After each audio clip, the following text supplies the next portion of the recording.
So today we are going to discuss about this new topic. But before that, let me tell you कि last class में हमने क्या देखा था. We defined what is self-induction, a phenomena, and then we defined what is the meaning of self-inductance as a property of a third property of a conductor. उसके पहले आपने दो और properties conductors की पढ़ ली हैं. One of them was resistance, another was conductance, and now this is the third property of conductors called as inductance. It is a magnetic property. और last class में हमने ये भी पढ़ा कि how to measure inductance of a solenoid और any conductor. we learned two different methods of measuring inductance. One was in terms of flux, another was in terms of induced EMF, and we also defined its SI unit. What is the SI unit of inductance, and we defined it as Henry. 1 Henry was SI unit, and we defined how 1 Henry can be stated in terms of flux or again in terms of induced EMF. So now today let us now discuss what is the self-inductance of a conductor. एक conductor अगर हमें दिया हुआ है तो उसकी self-inductance कितनी होगी. As we discussed last time, we took up two circuits if you remember, and I had shown you one of the circuit which which had a bulb in it and was connected to a straight piece of wire. And when you switched on the current or when you switched off the current, you did not see the phenomena of self-induction taking place in it, because a straight piece of wire may have negligible self-inductance. उसका self-inductance हम कह सकते हैं लगभग नहीं है ना. याद करो हमने रेजिस्टेंस और कैपेसिटेंस जो पढ़ा उसमें भी पढ़ा था कि जो ये दोनों प्रॉपर्टीज थी वो कंडक्टर्स के शेप एंड साइज या उनके स्ट्रक्चर्स पर किसी ना किसी तरह से डिपेंडेंट होती थी. Like that, here also self-inductance is also dependent on the shape and structure of the conductor, and especially this property self-inductance is prominent in a conductor when it is having some looped structures. उसमें जब loops हो, circular या rectangular in the form of या solenoids के form में, toroids के form में, जब भी एक कंडक्टर एक looped structures के फॉर्म में या looped forms में होगा उसके पास self-inductance होगी. तो let us try to understand, let us try to calculate कि अगर हमें एक सोलेनॉइड लाइक स्ट्रक्चर या एक लूप लाइक स्ट्रक्चर कंडक्टर का दिया हुआ है तो उसकी सेल्फ इंडक्टेंस होगी कितनी, किन फैक्टर्स पर डिपेंडेंट है. तो for that we have taken one straight solenoid. एक लॉन्ग स्ट्रेट सोलेनॉइड इमेजिन करिए. ये मैंने एक सोलेनॉइड जो दिखाया है, इट्स नॉट कि ये इतना ही बड़ा है, मे बी वो इसकी लेंथ इससे ज्यादा है. I am considering a solenoid out of which this is a small part of that solenoid. मैंने लिखा उसकी जो लेंथ है, अगर L लेंथ का हम उसमें से पार्ट कंसिडर करें तो उस L लेंथ में नंबर ऑफ टर्न्स N है. Maybe the solenoid, as I said, is a long solenoid. So let in a straight and long solenoid in a length of L. इसका अगर हम एक L piece देख रहे हैं तो उस L लेंथ में in a length of L number of turns, ऐसे जो नंबर ऑफ टर्न्स हैं वो कितने हैं, N. ओके, एंड सोलेनॉइड को हम कहते हैं कि they are of each turn is of same area. तो एवरी टर्न, या मैंने उसका क्रॉस सेक्शनल एरिया दिखाया कि हर टर्न ऐसा कितने एरिया ऑफ क्रॉस सेक्शन का है. Area of cross section of each turn off that solenoid is suppose A. So the number of turns, if there are n number of turns in a length of L, the number of turns per unit length in the solenoid will be, as let me denote it as small n, so it should be capital N upon L.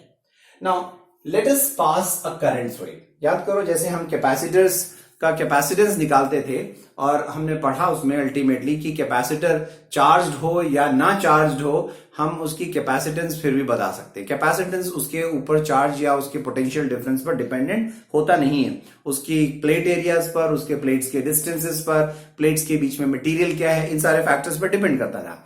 But if you remember, हमने जब capacitance calculate करना चाहा तो हमने उसमें charge किया और charge के बाद उसके अक्रॉस कितना पोटेंशियल डिफरेंस क्रिएट हुआ, चार्ज अपॉन पोटेंशियल करके हम उसकी कैपेसिटेंस को कैलकुलेट करते थे.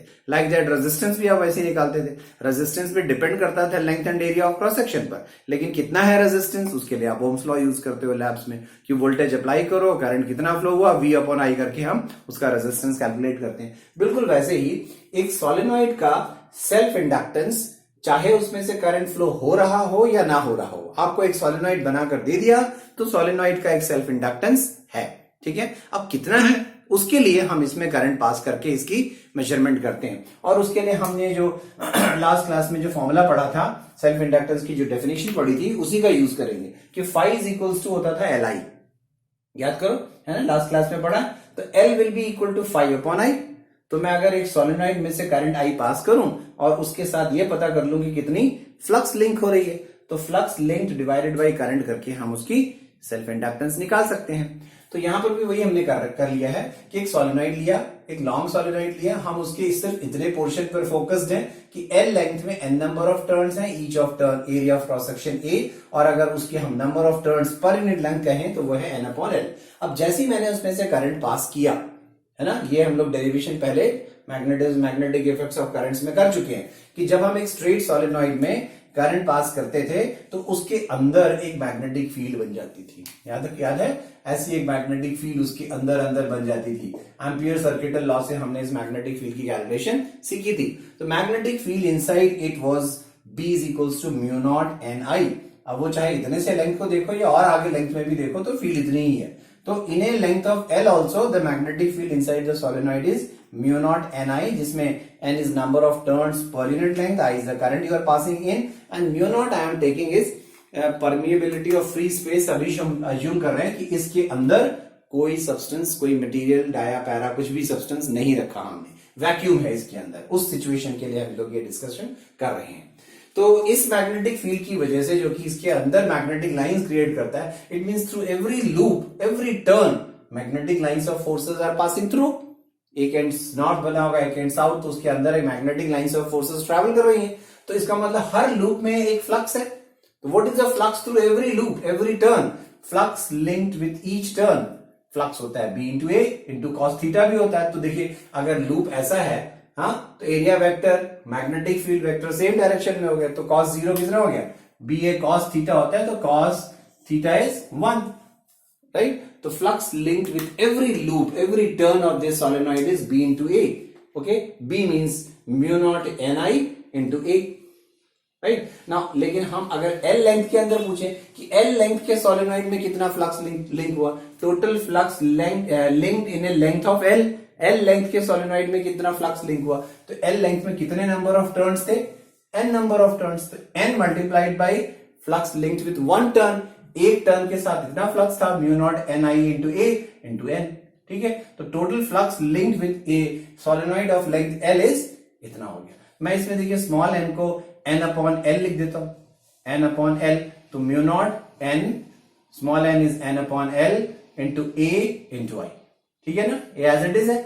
एक काम इसमें और ये किया कि let me divided by L multiplied by L, तो ये भी n अपॉन L हो गया, ये भी n अपॉन L, मींस ये n square upon L square हो गया। You can write n upon L whole square, and what was n upon L? n upon L was small n, so it means it is mu naught n square A into L into I. Correct? Now you had a definition that flux phi linked with any loop, any conductor, any solenoid is L into I. किसी inductor का अगर inductance L है तो phi was equals to L into I. अगर मैं इन दोनों equations को compare करूं तो what I find is in place of L in this expression it is mu naught n square A into L.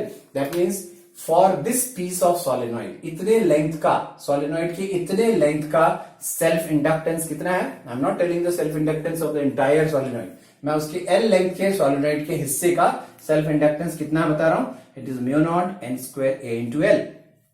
इसका मतलब सेल्फ इंडक्टेंस किसी solenoid का उसके number of turns per unit area पर depend कर, per unit length पर depend करेगा, है ना। मतलब L will be proportional to n square. किसका मतलब इसमें कॉइल्स जितनी नजदीक बनाएंगे, क्लोजली पैक्ड बनाएंगे, सेल्फ इंडक्टेंस ज्यादा होगा। It is directly proportional to the cross sectional area, जितने लार्जर लूप्स होंगे उसमें सेल्फ इंडक्टेंस ज्यादा होगा। It is directly proportional to the length, जितनी लंबी लेंथ सोलेनॉइड की लेंगे उसका सेल्फ इंडक्टेंस उतना ज्यादा होता जाएगा। तो हमने निकाला what is the self inductance per unit length, कि अगर मैं इसमें से सिर्फ 1 सेंटीमीटर का टुकड़ा ले लूं, 1 सेंटीमीटर टुकड़ा पर सेंटीमीटर, तो पर सेंटीमीटर पता होने से क्या होता है कि 5 सेंटीमीटर का होगा तो 5 टाइम्स हो जाएगा, 10 सेंटीमीटर होगा तो 10 टाइम्स होगा, क्योंकि लेंथ डायरेक्टली प्रोपोर्शनल है। तो हमने पर सेंटीमीटर या पर यूनिट लेंथ निकाल लिया, तो it is mu not n square A, ठीक है, this is not self inductance, this is self inductance per unit length, you should remember. मतलब इसकी अगर मैं यूनिट लिखूंगा तो इट इज हेनरी पर मीटर लिखूंगा, ठीक है। So that is how self inductance. अब आपको दिख रहा है कि कौन कौन से फैक्टर्स पर डिपेंडेंट है। एक फैक्टर जो हमने इसमें नहीं मेंशन किया वो है, ये भी है कि म्यू नॉट पर भी डिपेंडेंट है, लेकिन म्यू नॉट फ्री स्पेस के लिए कांस्टेंट होता है, लेकिन म्यू नॉट तब बदल जाएगा कि मैं यहां पर जो वैक्यूम था उसकी जगह कोई मीडियम रख दूं। तो for a medium in the presence of A core, in the presence of a core, अगर उसके अंदर कोई कोर इंसर्ट कर दिया जाए, कोई मटेरियल इंसर्ट कर दिया जाए, कोई डाया पैरा फेरो कुछ भी, हाँ, तो उस केस में ये जो सेल्फ इंडक्टेंस हो जाएगा, L will become mu R times mu naught into N square A into L. Mu R is called as relative permeability, उस मीडियम की रिलेटिव परमिएबिलिटी। जैसे आपको याद करो कैपेसिटेंस, जब हम एक कैपेसिटर के प्लेट्स के बीच में डाइलेक्ट्रिक स्लैब डाल दिया करते थे तो उसकी कैपेसिटेंस के टाइम्स इंक्रीज हो जाती थी। के वॉज डाइलेक्ट्रिक कांस्टेंट या रिलेटिव परमिटिविटी उसको कहते थे। लाइक दैट जब यहां पर हम कोई मीडियम इंसर्ट कर देते हैं तो उसकी self inductance mu R times बढ़ जाती है। म्यू आर जो भी मीडियम है उसकी रिलेटिव परमिएबिलिटी है। दिस इज परमिएबिलिटी, वो था permittivity. Okay, so these are the factors. तो self inductance of a solenoid ऐसे कैलकुलेट करना है। चलिए next let us find out कि जैसे आपने पढ़ा था कि जब हम एक कैपेसिटर को चार्ज करते थे, व्हेन कैपेसिटर्स वर चार्ज्ड, वो अपने में चार्ज तो होल्ड करते थे, बट जैसे जैसे हम चार्ज उस पर ऐड ऑन करते जाते थे, उस कंडक्टर का या उस कैपेसिटर की प्लेट्स के अक्रॉस पोटेंशियल डिफरेंस बढ़ता जाता था, और अगला चार्ज और नेक्स्ट इंस्टॉलमेंट ऑफ चार्ज उस पर हमें ऐड करने के लिए उस पर हमें वर्क करना पड़ता था। जितना ज्यादा वर्क करना पड़ रहा है या करते जा रहे हैं, वो हम कहते थे उस कैपेसिटर में इन the form of energy store हो जाती थी, है ना। और वो एनर्जी उन कैपेसिटर प्लेट्स के बीच एक इलेक्ट्रिक फील्ड के फॉर्म में स्टोर होती थी। क्या यहां पर भी ऐसा कुछ हमें वर्क करना पड़ रहा है, और क्या हमारा इस कंडक्टर को इस सोलेनॉइड में करंट पास करने पर कोई एनर्जी खर्च हो रही है? क्या इसमें भी कोई एनर्जी स्टोर होती होगी? तो आंसर इज यस। क्यों होना चाहिए? देखिए, ये तो हमने लिखा कि फ्लक्स जब एक करंट आई फ्लो कर रहा था, बट यू रिमेंबर इसके बाद हमने एक एक्सप्रेशन और पढ़ा था कि अगर आई वेरी करता है तो then D phi upon D T was L times D I upon D T, and एक इंड्यूस्ड ईएमएफ जनरेट होता था। मान लीजिए ये करंट इनिशियली जीरो थी और ये करंट इनिशियली जीरो से बढ़ाकर आई की गई थी, तो मतलब कभी बीच में आई बाई 2 भी हुई होगी, कभी बीच में आई बाई 4 भी हुई होगी, कभी बाद में 3 आई बाई 4 भी हुई होगी। करंट जीरो से बढ़कर आई हुई है, तो करंट को जीरो से आई होने में all the values of 0 to I जो भी होंगे सबको क्रॉस करना पड़ा होगा, मतलब करंट ग्रो हुई है।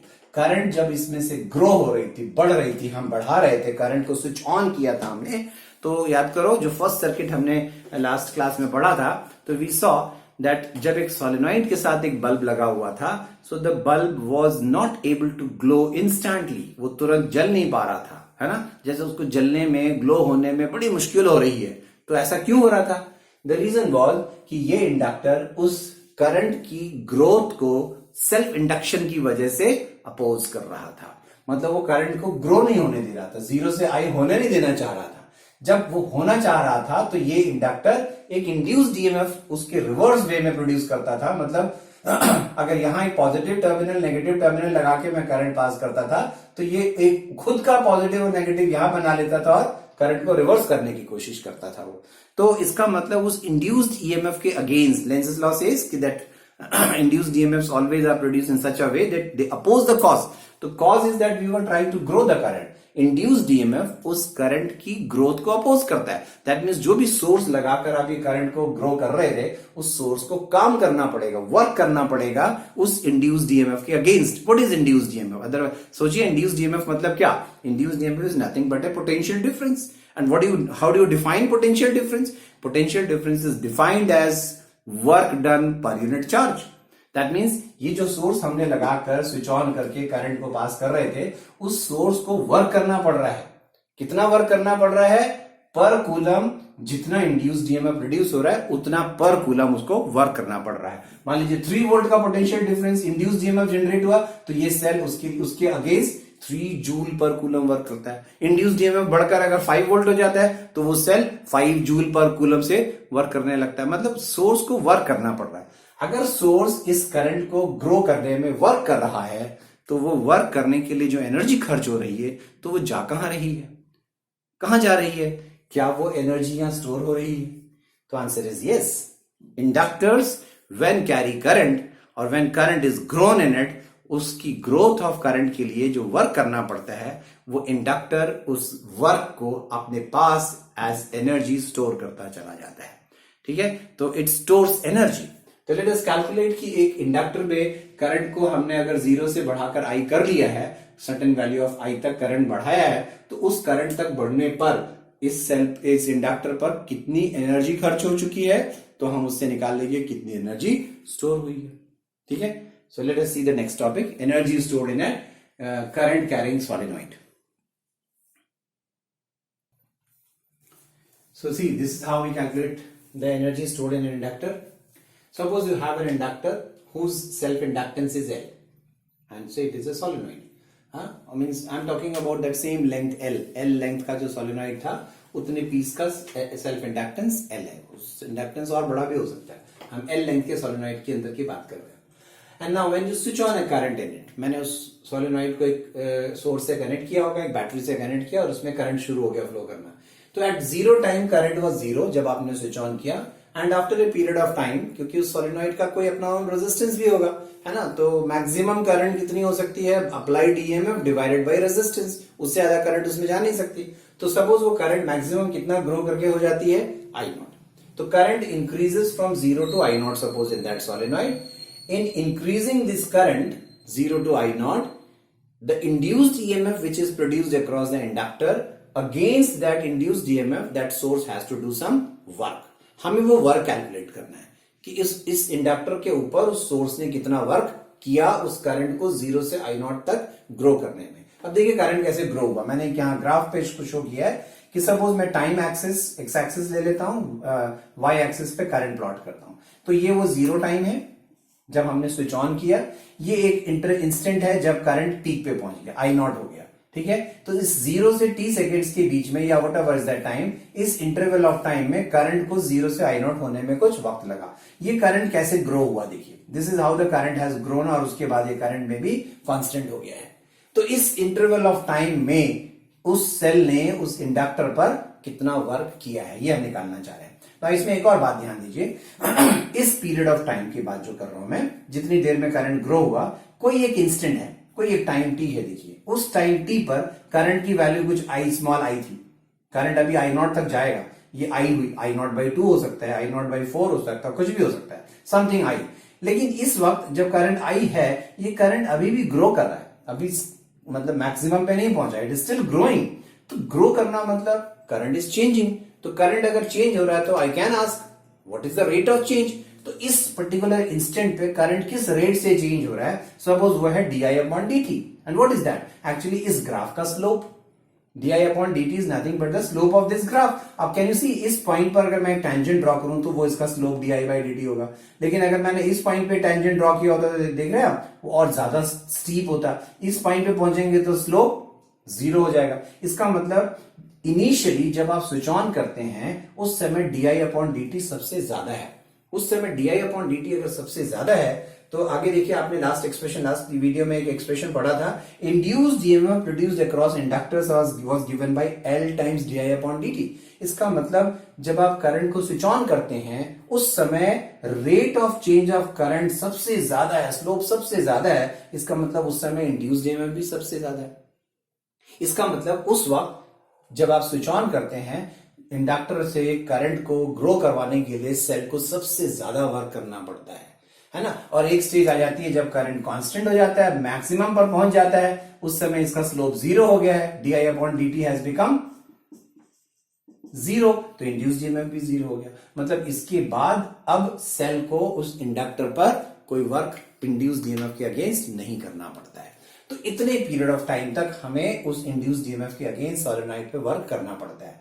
तो वो इस rate of change of current पर डिपेंड करता है. हर वक्त वो D I upon D T same नहीं है, हर वक्त बदल रहा है, और इसलिए हम डायरेक्टली एक मतलब एनर्जी का कैलकुलेशन नहीं कर सकते. तो we have to calculate for this period of time by the method of integration. तो देखिए हमने क्या किया कि लेट एट एनी इंस्टेंट, ये मैंने जो इंस्टेंट दिखाया, at any instant T when the current was I, current in the solenoid was suppose I, उस वक्त जो rate of change of current है वो उस पॉइंट पर जो ग्राफ का स्लोप है वो है D I upon D T. Current is I, remember rate of change of current is D I upon D T. अगर current rate of change of current D I by D T है तो at that time T induce EMF कितना है उस inductor के across, it was E is equals to L D I by D T. अब तो दो चीजें हैं हमारे पास, eight time T current I है, एट टाइम टी इंड्यूस जीएमएफ इतना है. ठीक है, बैटरी की जो इंडक्टर है उसके अक्रॉस इंड्यूस जीएमएफ इतना है. मान लीजिए 3 वोल्ट है तो 3 वोल्ट का मतलब क्या, 3 जूल पर कूलम. मतलब उस इंडक्टर को के आगे करंट और बढ़ाना है. अगर करंट आई के आगे और बढ़ाना चाहते हैं तो आपको उस इंडक्टर पर 3 जूल पर कूलम रेट से वर्क करना पड़ेगा. तो कौन करेगा work, work has to be done by the source. तो उस समय सोर्स उस पर 3 जूल पर कूलम के रेट से वर्क कर रहा होगा. ठीक है, जब induce EMF D I upon D T थोड़ा घट गया होगा, D I upon D T थोड़ा घट गया होगा तो इंड्यूस जीएमएफ घट गया होगा, तो सेल ने थोड़ा कम रेट से वर्क करना शुरू कर दिया होगा. तो इस तरह से यहां तक वो सेल लगातार उसके ऊपर उस करंट को ग्रो करने के लिए वर्क कर रहा है. तो कितना एनर्जी या कितना वर्क पर सेकेंड कर रहा है तो उसको हम कहते हैं पावर, है ना. तो इंडक्टर, उस इंडक्टर के ऊपर सेल अपनी पावर, अपनी एनर्जी पर सेकेंड जो स्पेंड कर रहा है, पावर हम कैलकुलेट कर रहे हैं. क्यों कर रहे हैं पावर कैलकुलेट, क्योंकि हम एक बार में पूरी एनर्जी को कैलकुलेट नहीं कर पाएंगे, क्योंकि यहां से यहां तक एनर्जी का जो एक्सपेंडिचर है सेल का वो कांस्टेंट रेट से नहीं हो रहा है. तो हम इसलिए निकाल रहे हैं पर सेकेंड किस रेट से एनर्जी सप्लाई हो रही है. तो इसलिए हम पहले पावर निकालते हैं. Power spend on the inductor, इस इंस्टेंट पर किस रेट से एनर्जी सप्लाई हो रही है. तो ये रिमेंबर हमने इलेक्ट्रिसिटी में पढ़ा है, पावर होता था potential difference multiplied by current. तो अगर ई इंड्यूस्ड ईएमएफ है तो उस सेल को उसके अक्रॉस ई ईएमएफ अप्लाई भी करना पड़ेगा. ठीक है, करंट उस इंस्टेंट पर अगर आई है तो पावर सप्लाइड हो गया इंड्यूस्ड ईएमएफ इनटू करंट. ठीक है, इंड्यूस्ड ईएमएफ जितना है उतना ही सेल को भी वर्क करना है. देखिए अगर सॉलिनॉइड के पास रेजिस्टेंस है तो डेफिनेटली सेल उससे ज्यादा वर्क कर रहा है. हम उस एनर्जी को कैलकुलेट नहीं कर रहे हैं कि वो रेजिस्टेंस पे कितना वर्क कर रहा है, वो तो हम जानते हैं आई स्क्वायर आर होता है वो, है ना. हम उसकी बात नहीं कर रहे हैं, हम सिर्फ यहां ये कैलकुलेट कर रहे हैं कि उस सॉलिनॉइड पर सेल उस इंडक्टर के अगेंस्ट, उस इंड्यूस्ड ईएमएफ के अगेंस्ट कितना वर्क कर रहा है. तो इंड्यूस्ड ईएमएफ अगर ई है तो work done is E into I. जैसे सिंपल मैं एग्जांपल कहूं कि मुझे अगर एक बॉडी को लिफ्ट करना है, ठीक है, mg मास को मुझे h हाइट तक लिफ्ट करना है तो मुझे उसके ऊपर कितना वर्क करना है, तो आप कहते हैं mgh. क्यों भाई, मैं अगर उसको नीचे से लिफ्ट करते हुए h हाइट तक तो लाया लेकिन साथ साथ उसको 2 मीटर पर सेकेंड की स्पीड भी दे दी मैंने, तो मुझे ज्यादा वर्क करना पड़ा होगा ना. mgh plus half mv square भी तो करना पड़ा होगा. लेकिन अगर मैं आपसे सिर्फ पोटेंशियल एनर्जी पूछता हूं तो आप वो हाफ mv स्क्वायर की बात नहीं करते, आप सिर्फ mg इंटू h कर देते हैं. तो लाइक दैट यहां पर भी वो सेल जो है शायद इससे ज्यादा वर्क कर रहा होगा, लेकिन वो जो ज्यादा वर्क कर रहा है शायद वो रेजिस्टेंस के अगेंस्ट कर रहा है. हम यहां पर सिर्फ उस इंड्यूस्ड ईएमएफ के अगेंस्ट सेल कितना वर्क कर रहा है वो कैलकुलेट कर रहे हैं. तो induced EMF into I is the work done against that induced EMF, induced मतलब current which is growing in it. तो कितना है, ई कितना था हमने निकाला था, it was L D I by D T. ठीक है, L D I by D two into I.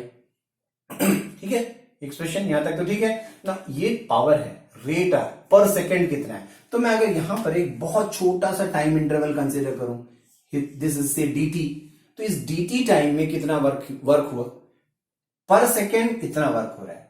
2 second में इंटू 2 कर देंगे, 4 सेकेंड में इंटू 4 कर देंगे. लेकिन मैं ऐसे 4 सेकेंड या 2 सेकेंड नहीं मल्टीप्लाई कर सकता. मैं निकाल रहा हूं एक very short interval of time dt में कितना वर्क हुआ. तो work done is power into time, power into dt. Power हमें मालूम है इस रेट पर इस वक्त कितना है, तो L D I by D T into I is the power, और डी टी टाइम में वर्क हुआ तो इंटू डी टी. ठीक है, just simplify, D T cancels, so you are left with L times I D I. Right, ये क्या है, this is the amount of work done by the source on the inductor at time T in a time interval of D T. ठीक है, क्या क्या चीजें कहा, time T पर डी टी टाइम में सेल ने इंडक्टर पर इतना वर्क किया. हमें निकालना है यहां से यहां तक टोटल वर्क कितना किया, 0 से t सेकेंड्स के बीच में टोटल वर्क कितना किया जब करंट 0 से बढ़कर आई नॉट हो गया. तो देखिए हम वेरिएबल चेंज कर चुके हैं आई के टर्म्स में, तो मैं टाइम के टर्म्स में ना करके हम उसको आई के टर्म, क्योंकि मुझे नहीं मालूम कितनी देर में वो करंट ग्रो हुआ होगा मैक्सिमम पर, है ना। तो total work done on the solenoid कितना हो गया, total work done is integration of this W is equal to integration LI/DI। जब करंट 0 से ग्रो करके कितना हो जाएगा, maximum, that is I0 suppose. तो इसे इंटीग्रेट कर दीजिए, L इज ए कांस्टेंट तो उसको तो बाहर किया, I/DI का इंटीग्रेशन क्या, I²/2, limit 0 to I0, apply the limits, 0 करेंगे तो 0 हो जाएगा, तो इंटीग्रेशन की लिमिट्स अप्लाई करेंगे तो इट इज हाफ LI02। तो इतनी एनर्जी उसके पास एक पोटेंशियल एनर्जी के फॉर्म में स्टोर हो जा रही है। तो जब तक वो करंट I0 रहेगा उसके थ्रू सोलेनॉइड के अंदर, इतनी एनर्जी उसके अंदर स्टोर रहेगी। करंट घटेगी बढ़ेगी तो ये एनर्जी चेंज हो जाएगी ना। एक सवाल यहां पर और उठता है कि जो वो एनर्जी है उसके पास वो कैसी है, किस फॉर्म में है, कैसे है वो एनर्जी को हम कैसे यूटिलाइज कर सकते हैं। तो energy is stored in the inductor. जैसे याद करो जब हमने कहा था कैपेसिटर को चार्ज कर देते थे, तो you said energy is stored in the capacitor और around the conductor in the form of an electric field. बिल्कुल वैसे ही जब हम एक इंडक्टर को उसमें करंट ग्रो करते हैं, करंट इंक्रीज करते हैं, करंट पास ऑन करते हैं, तो उस इंडक्टर के अंदर जो एनर्जी स्टोर होती है वो एक मैग्नेटिक फील्ड के फॉर्म में स्टोर हो जाती है। तो लेट्स कैलकुलेट कि वो मैग्नेटिक फील्ड जो उसके अंदर बनी है उसके अंदर पर यूनिट वॉल्यूम कितनी एनर्जी स्टोर होती है। That is called as the, जैसे आपने इलेक्ट्रोस्टैटिक्स में पढ़ा था density of electric field, energy density of electric field, like that here will calculate what is the energy density of magnetic field. तो let's calculate it. So to calculate this energy density of magnetic field, we just have to make some substitutions, some of the expressions which are already known to you. तो अभी हमने derive किया कोई solenoid है, suppose कोई L length का solenoid था, उस L लेंथ के सोलेनॉइड की सेल में एनर्जी स्टोर्ड हमने निकाली, it is half LI02। L is the self inductance of that solenoid of length L and I0 is the current flowing through it, maximum current थी जो उसके अंदर थी उसमें से, है ना। नाउ उस सोलेनॉइड का सेल्फ इंडक्टेंस भी हम लोगों ने अभी थोड़ी देर पहले कैलकुलेट किया था। Self inductance of a solenoid was μ0 n² A into L, याद करो अभी थोड़ी देर पहले किया था, है ना। And number of turns per unit length, area of each turn and L is the length of the solenoid, है ना। नाउ अगर इस सोलेनॉइड में करंट I0 हमने पास करना शुरू कर दिया है, करंट I0 पीक पर पहुंच चुका है, तो उसके अंदर हमने कहा मैग्नेटिक फील्ड जनरेट हो जाती है। तो magnetic field generated inside is μ0 n into I0, ठीक है, वही एक्सप्रेशन जो हमने किया हुआ है। सो आई टोल्ड यू ये सब एक्सप्रेशन हमें मालूम है। तो from this expression you can write I0 is equals to B0 upon μ0 into N। तो just substitute this value of I0 and L in equation number 1। तो क्या मिला, potential energy stored is half, L means μ0 n² A into L multiplied by I0 square, इसको square कर दीजिए, B0 square upon μ0 square n²। तो एक n² और n² तो कैंसिल आउट हो गया, ठीक है, एक μ0 भी कैंसिल आउट कर दीजिए, तो what are you left with, B0 square up here divided by 2 μ0 and multiplied by A into L। And what is A into L, कि ये एक सोलेनॉइड था ऐसा, है ना, इसके ऊपर जो वाइंडिंग्स बनी हुई थी, ऐसी एक सोलेनॉइड थी आपके पास, तो इसका क्रॉस सेक्शनल एरिया A है, इसकी लेंथ L है, हाँ। तो what is A into L, A into L is the volume of that solenoid, the volume which is inside this solenoid of length L and it is this volume where this magnetic field B0 is existing। यही तो वो magnetic field exist कर रहा है। That means इस reason में energy है, और इस रीजन में जो एनर्जी है जिसका वॉल्यूम A into L है, अगर उसमें एनर्जी इतनी है, उस वॉल्यूम में इतनी एनर्जी है, तो पर यूनिट वॉल्यूम एनर्जी कितनी हुई, पर unit volume the energy is of the solenoid is B0 square upon 2 times μ0। अब देख रहे हो μ0 तो एक कांस्टेंट है, इसका मतलब एनर्जी पर यूनिट वॉल्यूम, या उसी को हम एनर्जी डेंसिटी और मैग्नेटिक फील्ड कहते थे, जिसको मैंने यूबी से डिनोट कर दिया है, किस पर डिपेंडेंट दिख रहा है वो, सिर्फ और सिर्फ B0 पर। मतलब यहां जो मैग्नेटिक फील्ड एग्जिस्ट कर रही थी B0, उसकी मैग्नीट्यूड पर एनर्जी डिपेंड कर रही है। मतलब B0 कम हुआ तो magnetic field energy per unit volume कम हो गई। No magnetic field means no energy. What does it mean, that means the energy which is being stored here is in the form of a magnetic field, ठीक है। तो if you remember energy density of electric field you have done, it was half epsilon naught E square. This expression is somewhat similar, huh? So it is half B0 square upon μ0, वहां into epsilon not था, यहां पर divided by μ0 है। So remember these expressions and later we will see that ये दोनों आपस में interconvertible energies हैं. ये दोनों एनर्जीज इंटरकन्वर्टेबल हैं. इलेक्ट्रोमैग्नेटिक वेव्स में अगर हम लोगों ने किया तो उसमें देखिए ये बात आई भी होगी कि ये दोनों एनर्जीज इंटरकन्वर्टेबल हैं. ठीक है. तो in LC oscillations we will learn कि that how electric field energy converts into magnetic field energy and magnetic field energy converts into electrical field energy. Now you have a picture in front of you that energy can exist in vacuum where there is no mass, no matter. बिना substance के भी energy होती है and that energy can exist in two forms, electrical fields and magnetic fields, and these two forms of energy are interconvertible. When they interchange, when time varying electric field energy converts into magnetic field energy and magnetic field energy converts into electric field energy, such a transforming energy is nothing but it's called as an electromagnetic wave. So these two forms of energy travels from one place to another, and that is known as an electromagnetic wave. So this was about self-inductance. So next class we will be taking up mutual inductance of conductors.